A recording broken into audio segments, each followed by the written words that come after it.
ಸ ಚೆನ್ನಮ್ಮ ಅವರ ಬಗ್ಗೆ ಮಾತನಾಡ್ತಾ ಇದ್ವಿ. ಈಗ ಎಷ್ಟೇ ಹೇಳಿದ್ರು ಈ ಹಿರಿಯ ಜೀವದ ಬಗ್ಗೆ ಸಾಕಾಗೋದಿಲ್ಲ. ಯಾಕಂದರೆ ಅವರು ದೇವೇಗೌಡರಿಗೆ ಕೊಟ್ಟಂಥ ಸಾಥ್ ಆಗಿರ್ಬೋದು, ರಾಜಕೀಯವಾಗಿ ದೇವೇಗೌಡರು ಎಷ್ಟೇ ದೊಡ್ಡ ಮಟ್ಟಕ್ಕೆ ಬೆಳೆದ್ರೂ ಅವರ ಹಿಂದೆ ಒಂದು ಶಕ್ತಿ ಇತ್ತಲ್ಲ, ಅದು ಚೆನ್ನಮ್ಮ.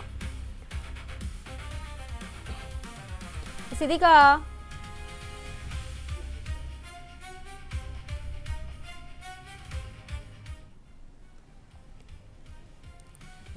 ಅಂದರೆ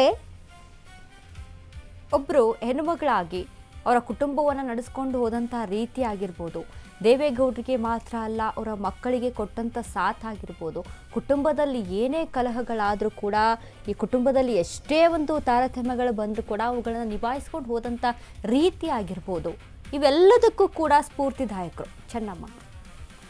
ದೇವೇಗೌಡರ ಮತ್ತು ಚೆನ್ನಮ್ಮ ಅವರ ಇಂದು ರಾತ್ರಿಯೇ ಪೆರೋಲ್ಗೆ ಅರ್ಜಿ ಸಲ್ಲಿಸುವಂತ ಸಾಧ್ಯತೆ ಇದೆ. ಪ್ರಜ್ವಲ್ ರೇವಣ್ಣ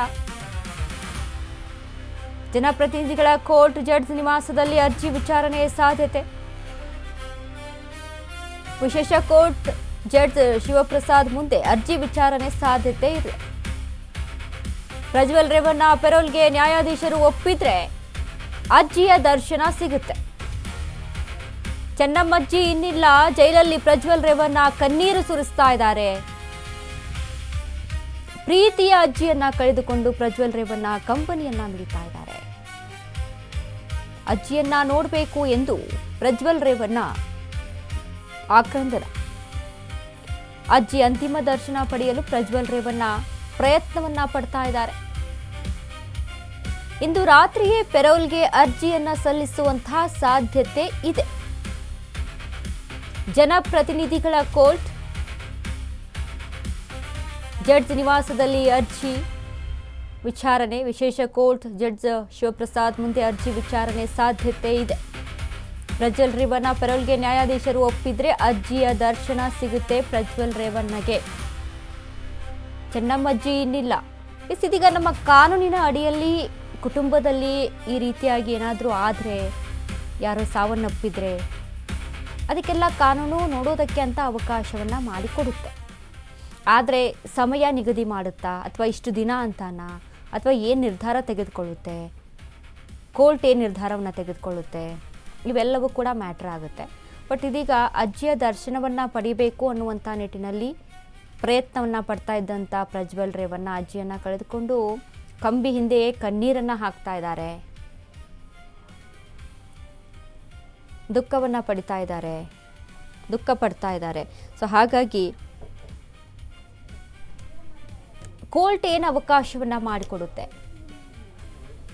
ಪೆರೋಲ್ಗೆ ಹಾಕಿದಂಥ ಅರ್ಜಿಯನ್ನು ಕೋರ್ಟ್ ಅವಕಾಶ ಮಾಡಿಕೊಡುತ್ತಾ, ಅರ್ಜಿಯ ದರ್ಶನವನ್ನು ಪಡೆಯೋದಕ್ಕೆ, ಅರ್ಜಿಯ ಮುಖವನ್ನು, ಕೊನೆಯ ಬಾರಿ ಅರ್ಜಿಯ ಮುಖವನ್ನು ನೋಡೋದಕ್ಕೆ ಅವಕಾಶ ಸಿಗುತ್ತಾ ಪ್ರಜ್ವಲ್ ರೇವಣ್ಣ ಅವ್ರಿಗೆ? ಯಾಕಂದರೆ ನಮ್ಮ ಕಾನೂನಿನ ಅಡಿಯಲ್ಲಿ ಅವಕಾಶಗಳಿದೆ.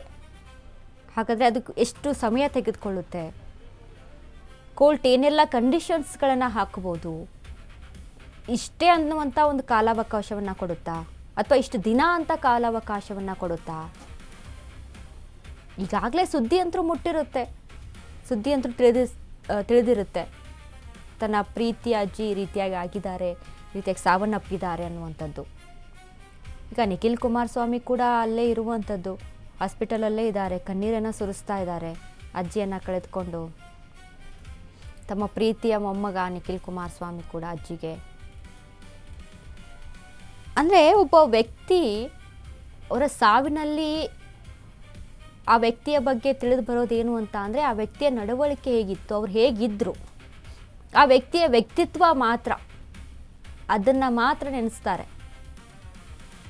ಎಷ್ಟೇ ದೊಡ್ಡವರಾಗಿರ್ಬೋದು, ಬಡವನ ಶ್ರೀಮಂತನ, ಓಕೆ, ಬಟ್ ಅದ್ರ ಜೊತೆಗೆ ಆ ವ್ಯಕ್ತಿಯ ವ್ಯಕ್ತಿತ್ವ, ಅವ್ರು ಯಾವ ರೀತಿಯಾಗಿ ಬದುಕಿದ್ರು ಅನ್ನುವಂಥದ್ದು ಕೂಡ ಮಾರ್ಗದರ್ಶನ. ಅಂದರೆ ಇನ್ನೊಬ್ಬರಿಗೆ ಮಾರ್ಗದರ್ಶನವಾಗಬೇಕು ಅಂತ ಏನು ಹೇಳ್ತಾರಲ್ಲ, ಅದೇ ರೀತಿಯಲ್ಲಿ ಚೆನ್ನಮ್ಮ ಮಾರ್ಗದರ್ಶನ ಆಗಿದ್ದಾರೆ. ಇನ್ನು ದೇವೇಗೌಡರು ಮತ್ತು ಚೆನ್ನಮ್ಮ ದಂಪತಿಗಳು, ಎಷ್ಟೋ ದಂಪತಿಗಳಿಗೆ ರೋಲ್ ಮಾಡೆಲ್ ಅಂತ ಹೇಳಿದ್ರೆ ತಪ್ಪಾಗಲಾರ್ದು.